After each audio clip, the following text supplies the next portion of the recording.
Hello everybody, it's Red Panda Gamer. Welcome back to another exciting episode of Let's Play Final Fantasy XII.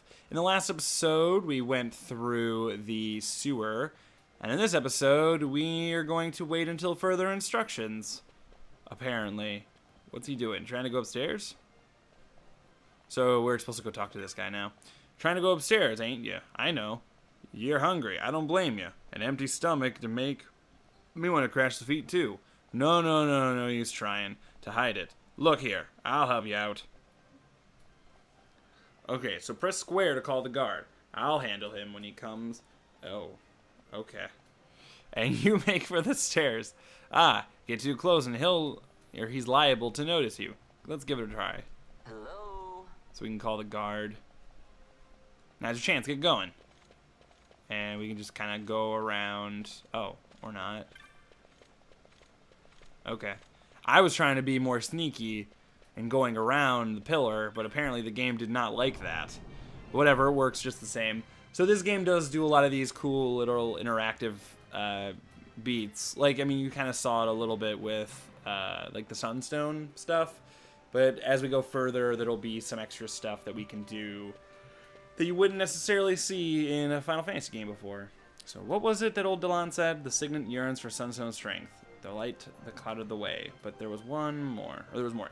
Once in the palace, you'll find the Signet tile. Give it to the sun's power, and it'll light your path. Looks like I've got a Signet to find. So we need to find a Signet. And we still have the ability to shout so that we can move soldiers where we want them to go. And we will have to do that. So there's one Signet here, a beautiful Signet painted upon the floor. It appears to be a representation of a hawk. Sure. But of course, nothing happens. Because that would be too easy. Plus, they kind of already told us what the Signet is. They give us that picture on the right over there, which kind of makes this a little bit too easy. So what we need to do, this is like a puzzle now, is we need to call guards away from where they are. That way we can get to where we need to go. So, I always forget how we do this. Hey, Buckethead. So we call for them. I don't think we're close enough. Over here. Okay, we're still not close enough. Hello? And now they're gonna come running over this way. Oh no, don't catch me. But I think it's cool that they do this little extra interactive stuff, but it's also a little silly, like how it works. Okay. So now we can just walk over here. I don't know if this guy over here is going to see me. I mean, we'll know in a minute when I get caught or not. I mean, when you get caught, you essentially just have to start over. It's not that big a deal. And then here's the lion signet. A beautiful signet is painted upon the left line. Use it. Use it! Use it! And so this makes a cool thing happen. But yeah, I guess this is almost comparable to, like, the Cloister of Trials in Final Fantasy X. Just in the fact that there's like extra stuff you could do in this that you couldn't necessarily do in any other kind of JRPG before. Just kind of blending genres a bit. So we'll shop for this guy. Just wanted to run. It's just funny to me that you can run like right in front of all these guards, and like, I mean, I'm glad they did this. Like, this gameplay stuff works really well or whatever. But it's just kind of silly. I think we're supposed to call these guys back over here now. You know, I like the way that, like, Zelda did it. Like, it's just kind of very mild stealth. But it's stealth nonetheless. Like, I really like the way Ocarina of Time and Majora's Mask did their stealth stuff. It worked well enough. Oh, shit. I think I messed this up. Where's the thing I'm supposed to go to? Is it over there? I think it is. Oops. Shit. Maybe I should call these guys back over. Over here. And then call these guys over. Oh wait, you can only do one call at a time. I've made a terrible mistake. Ah, God, this is so simple, and I'm not remembering how to do it. I mean, we did the Signet thing. Now we just need to find where we where we open a gate. I don't even necessarily remember what you do now. Like, what do I do with this guy? I'm very confused. Or do we just go that way? Oh no, we definitely don't go that way. Damn it. Because I thought we were just supposed to like get all the guards like in a group so that they're all moving together. Does that sound right to anyone? I don't remember. Hello? Because now there's all 3 of them moving together, and I thought there were only 2 before.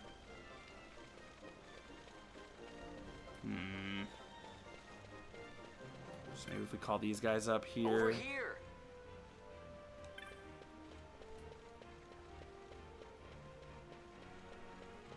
It's just been such a long time since I've done this. This is such a simple thing that I just cannot wrap my head around. Okay, I think we got it. I don't know what we did, but we did it. But it looks like we grouped people together that we didn't previously have grouped together. Is this it? Oh, okay. But it is a suspicious looking wall. But so is this one. So is that one. Why are there so many suspicious looking walls? What? Oh, okay, here it is. Touch the wall. Approach it. Touch it. Touch it. Do it.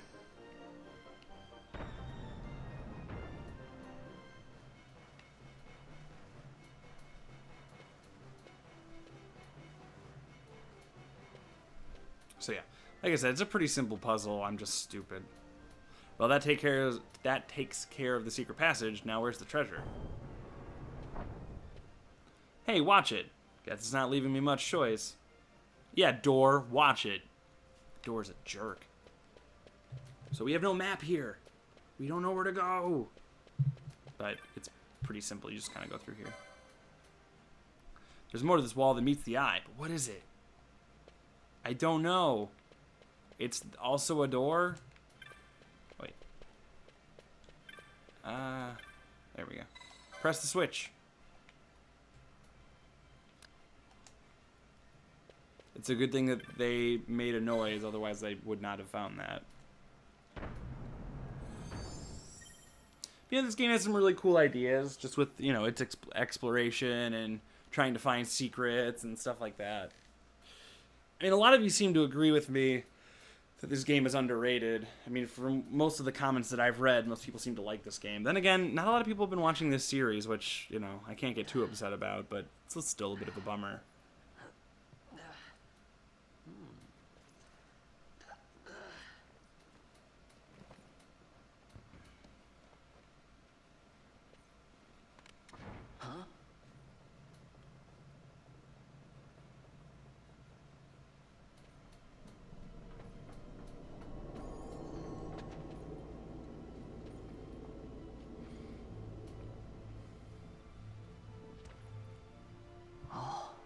Quite a performance. Who are you? I play the leading man. Who else? Fran, the Magicite. Now then, I'll take that. No, you won't. I found it. It's mine. And then when I take it from you, it'll be mine.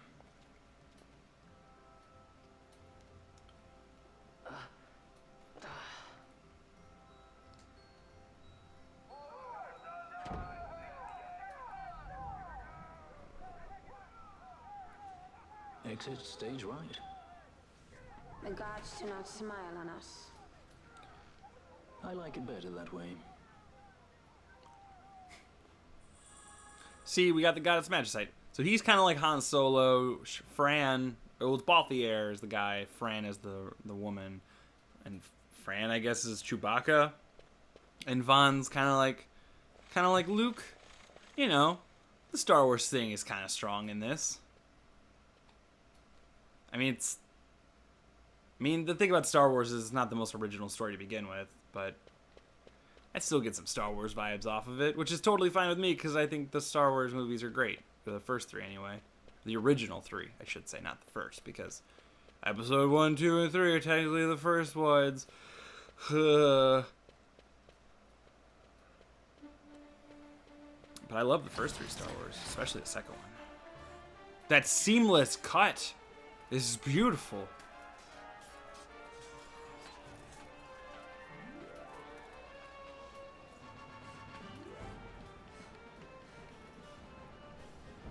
What's going on?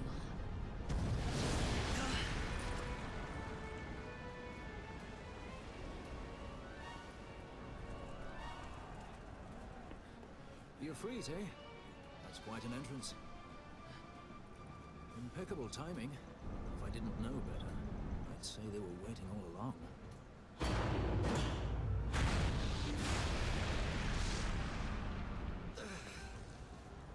Stop running!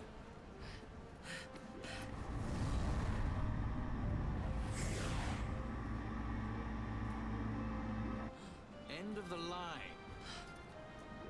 You have something that belongs to me.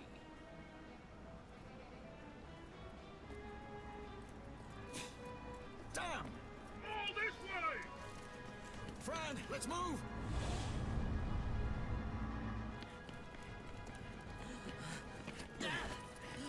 Off with you!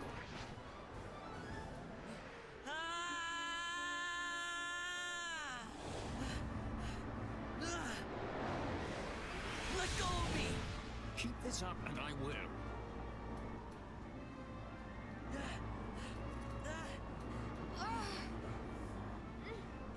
What's going on, Fran? I don't know. It's not heating me.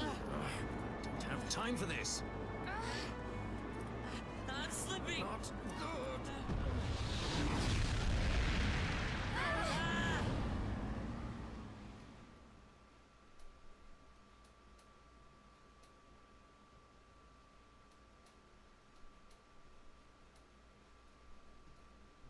But you know, this game really kind of was the peak of like the PS2. I mean, even though this is pretty much loading, the load times are mostly pretty good, but that one took a while. I was just about to comment, but A hover didn't just drop. It disappeared. Ah, forget it. Even if we could fly, the Ifrit's playing with fire, and I'd rather not get burned. We'll go the old-fashioned way.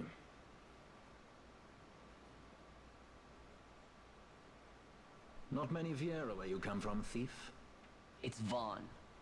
Sorry. Well, Fran is special in that she deigned to partner with a Hume. Oh? Like a sky pirate that chooses to steal through the sewers. Pirates? You're sky pirates? So you have an airship? It's Balthier. Listen, thief, Vaughn, if you ever want to see your home again, you'll do exactly as I say. Myself, Fran, and you, we're working together now. Understood? Don't even think you're getting this. The thought never crossed my mind. so Balthier and Fran joined the party. Like I said, he's kind of got a Han Solo thing going on, but not so much to where he just feels like Han Solo.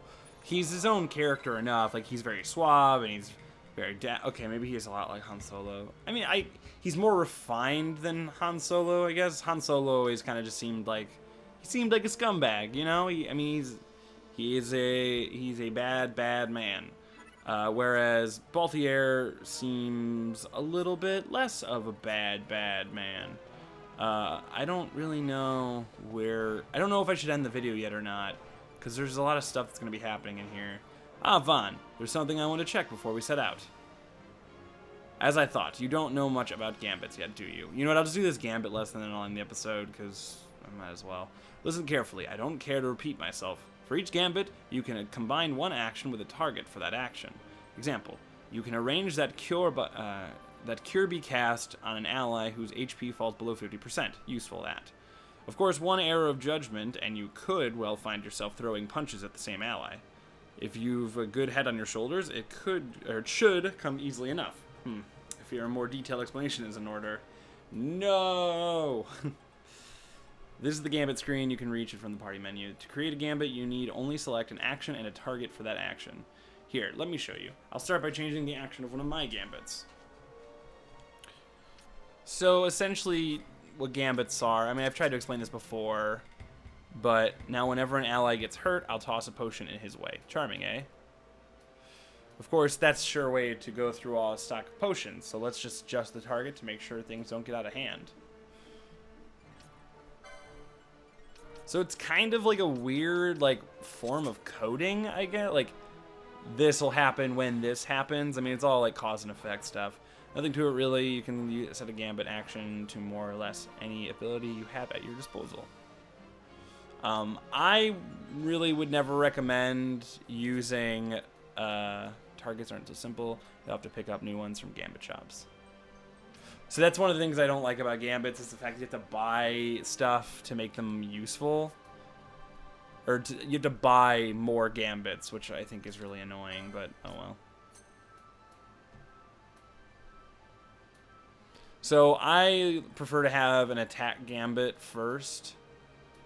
And then a healing gambit later. But as we get more party members and stuff, it'll be important to have some people set to do other things.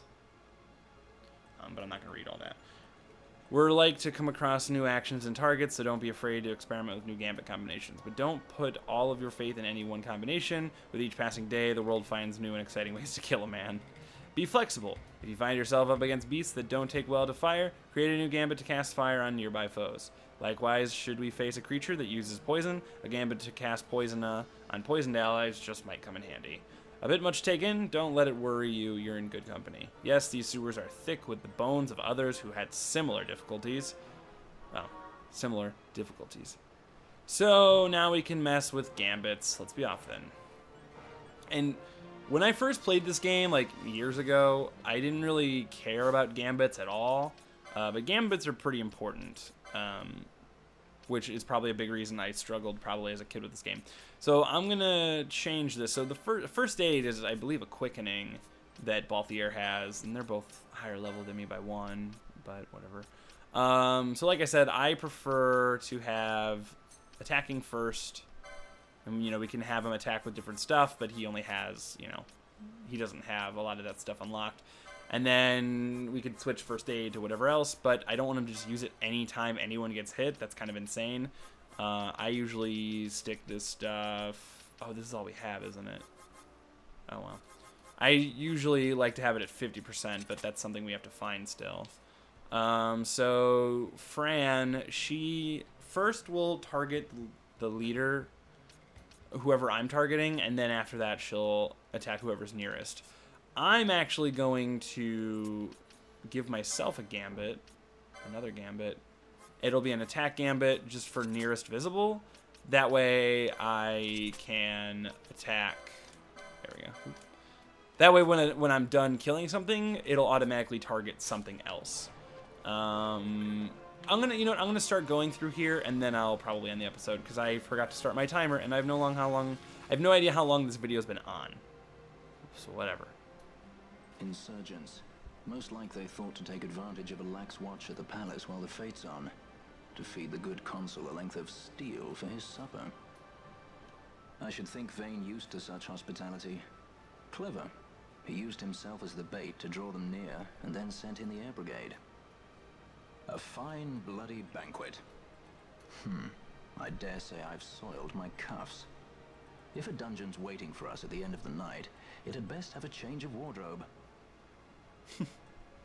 Alright, so Balthier always has something clever to say, of course. So yeah, it seems like this was a pretty interesting plan where the consul, Vane, knew that they were going to be attacked, and he essentially planned it out anyway to where, you know, he let them attack just so he could destroy them, which is a pretty crazy plan. It's putting a lot of faith into your army. Then again, they have like one of the largest armies probably of anything.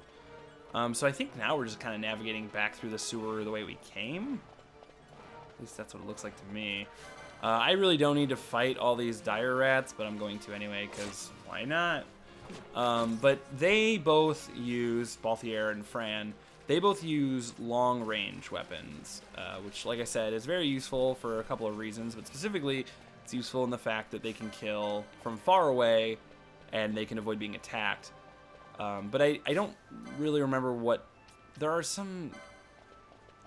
there are some disadvantages to having ranged weapons, and I believe one of them is that they are less accurate, but I could be wrong. I mean, that would make sense. As far as I can remember in video games, that's usually how it goes. But one of the big disadvantages is the fact that Vaughn will be taking a lot of damage a lot of the time because I will be, you know, rushing towards the enemies and they'll be standing back.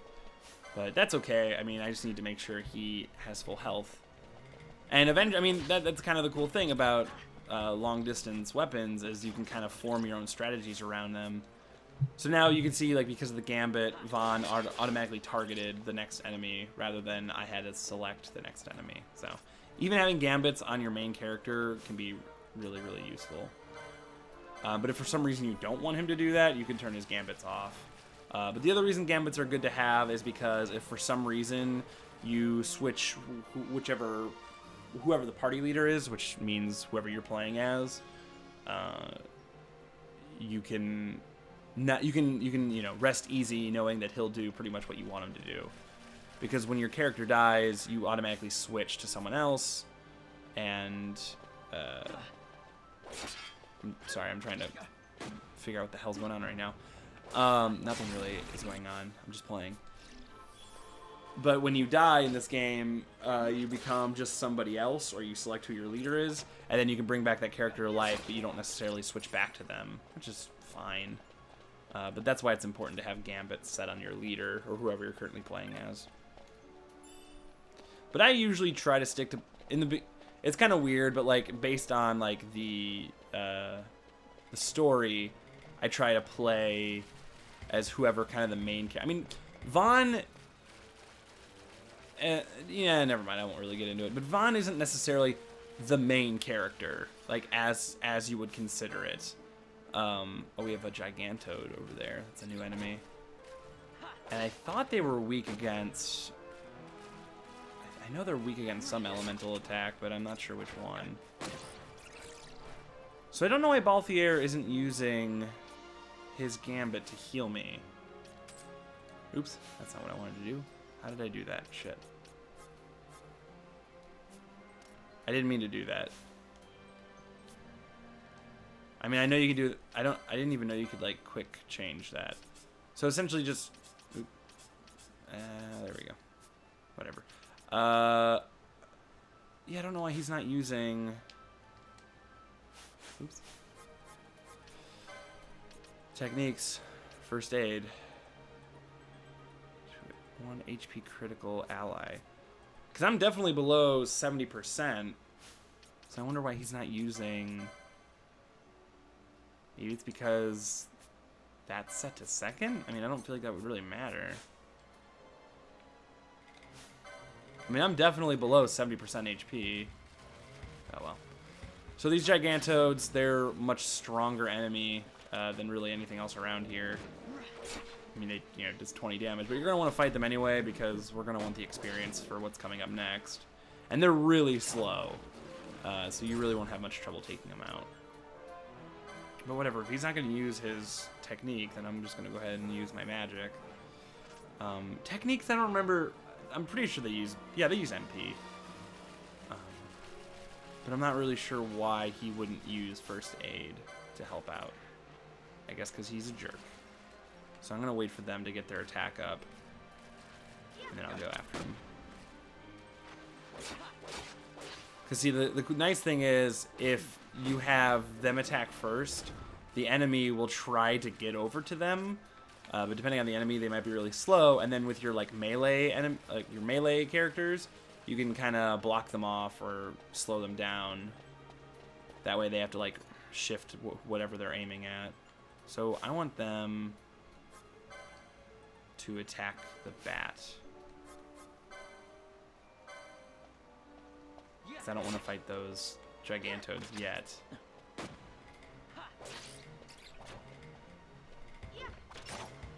Alright.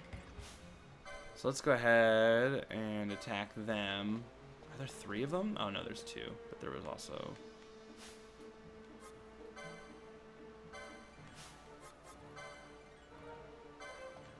I probably should have healed again, but I won't worry about it too much. Ooh, damn, that did a lot of damage. Pretty sure mostly because he was sleeping, but that's still pretty great.